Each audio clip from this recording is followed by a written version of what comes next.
নমস্কার বন্ধুরা, আজকের আমি পুষ্টি ও খাদ্যের গুরুত্বের বিষয়ে কিছু বলতে চাই। আজকের ব্যস্ত জীবনে আমরা অনেকেই খাবার খাই ঠিকই, কিন্তু সেই খাবার কি আমাদের শরীরের জন্য উপকারী? এটাই হলো পুষ্টির আসল প্রশ্ন। পুষ্টি মানে শুধু পেট ভরা নয়, পুষ্টি মানে শরীর ও মনের সঠিক যত্ন। আমাদের শরীরের জন্য প্রয়োজন 6টি প্রধান পুষ্টি উপাদান: carbohydrate, protein, fat, vitamin, mineral এবং পানি। কার্বোহাইড্রেট আমাদের শরীরকে শক্তি যোগায়। ভাত, রুটি, আলু এসব থেকেই আমরা শক্তি পাই।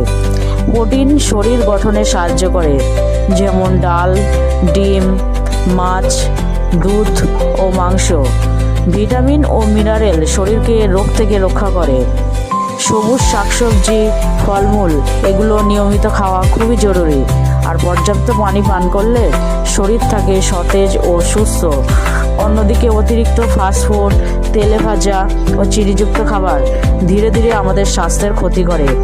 এগুলো থেকে দূরে থাকাই বুদ্ধিমানের কাজ। সুস্থ থাকতে হলে দরকার সুষম খাদ্য, যেখানে সব ধরনের পুষ্টি উপাদান থাকবে সঠিক পরিমাণে। মনে রাখবেন, আজকের ভালো খাদ্যই আগামী সুস্থ জীবনের চাবিকাঠি। ধন্যবাদ।